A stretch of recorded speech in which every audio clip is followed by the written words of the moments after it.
Hai semua.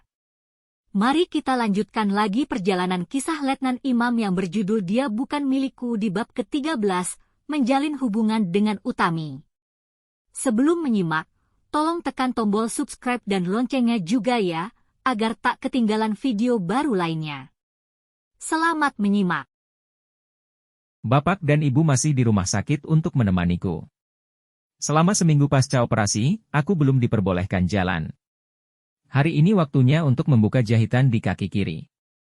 Utami datang ke ruangan dengan alat yang dipersiapkan oleh perawat yang bersamanya.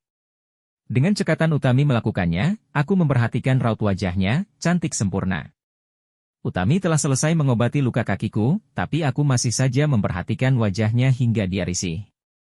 Lalu dengan sengaja dia mengetuk kaki sebelah kanan yang patah. Au! Aku menjerit kaget. Sudah selesai, Letnan, ucapnya sambil melirik nakal ke arahku. Bapak dan Ibu permisi keluar dulu ya. Bapak yang melihat aku dan Utami lirik-lirikan menggiring Ibu keluar ruangan, diikuti perawat yang membawa peralatan yang tadi digunakan Utami. Iseng banget sih, sakit tahu, aku pura-pura marah. Makanya, punya mata dijaga. Fokus, jangan lihat ke yang lain, Utami protes. Aku kanda bener, liatin kamu. Yang gak bener itu kalau aku memperhatikan suster tadi. Utami lagi-lagi memencet kaki kananku, aku cuma meringis selalu membuang muka sambil tersenyum, dia cemburu. Kenapa Bapak dan Ibu keluar coba? Tanya Utami. Sengaja ngasih waktu untuk kita berduaan, masa gitu aja gak tahu, jawabku asal. Mau dipijit lagi nih, kaki kanannya. Asal kamu yang mijit aku rela. Ish, gombal banget sih. Kapan sih aku boleh pulang? Bosen sama aku? Nggak, pengen ngajak kamu kencan. Di sini gak asyik. Jalan aja belum bisa, dah mau ngajak kencan. Mumpung punya pacar dokter nih, jadi nanti gampang ngobatinya. Modus, sejak kapan aku jadi pacar kamu? Kok berani ngaku-ngaku?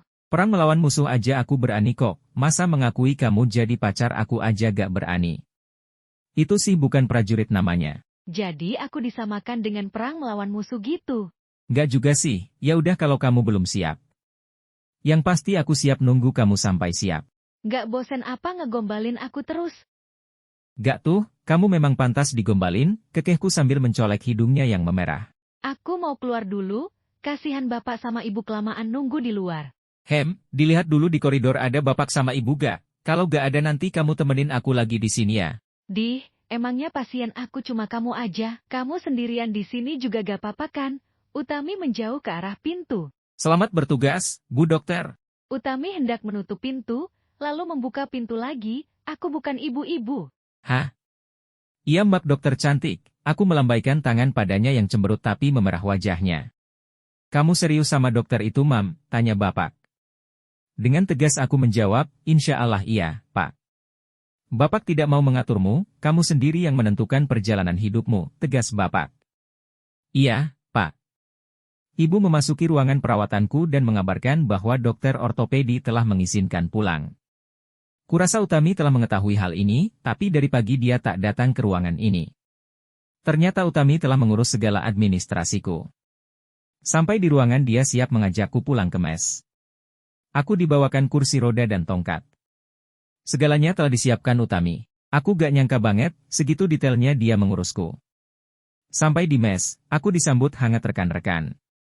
Sejak dari Lampung kemarin aku belum menginjakkan kaki di asrama ini. Sosok Utami semakin membuat heboh mes. Bapak mengenalkan Utami sebagai dokter pribadiku, teman-teman melirik jahil ke arahku. Selama masa penyembuhan, Bapak dan Ibu kembali ke Kertosono. Sedang Utami sering datang ke mes, melatihku berjalan. Aku gak suka jalan pakai tongkat, aku protes. Kan jalannya belum sempurna, bahaya loh. Terang Utami. Aku gak mau musuh melihat kekurangan kita, jadi untuk jalan ya dibuat sebisa mungkin, sesempurna mungkin, gak harus pakai tongkat. Iya, kalau gitu, pakai kursi roda aja biar gak kelihatan kayak orang pincang. Ucapnya sambil memakai tongkat dan memeragakan orang yang pincang. Gemes deh, ucapku sambil mencubit tangannya. Apaan sih, diajari jalan, tapi maunya yang lain. Gak kok, aku maunya sama kamu aja, yang lain enggak. Ya sudah, aku pulang aja kalau begitu. Utami pura-pura merajuk. Aku berjalan sendiri pelan-pelan, aku sudah bisa jalan kok, gak pakai tongkat bisa. Cuma belum bisa berdiri lama-lama. Baguslah kalau begitu, berarti nggak perlu bantuan aku lagi kan? Yang perlu dibantu itu yang di sini, ucapku sambil menunjuk ke arah dada. Kui kita jalan sekarang, kamu mau kemana? Yes, akhirnya kencan juga sama dokter cantik ini. Kami jalan-jalan mengelilingi kota Surabaya hingga malam, bercanda gurau sepanjang perjalanan, Utami yang bawa mobilnya, aku hanya duduk di sebelah kirinya sambil menikmati wajah cantiknya. Indahnya dunia, serasa milik berdua. Kurasa aku sudah benar-benar cinta padanya, begitu pula dengannya. Kembali ke mes, semakin banyak teman yang menikah dan meninggalkan mes, banyak wajah-wajah baru adik letting mengisi kamar yang telah kosong. Sebulan lagi Suryo akan menikah, banyak persiapan yang akan dilakukan. Suryo adalah teman letting yang berjuang bersama dari masa pendidikan dulu. Kami sama-sama berjuang dalam seleksi Taifib, dia lulus dan aku tidak. Mam, temanin aku cari seserahan ya, pinta Suryo. Loh, calon istrimu kemana?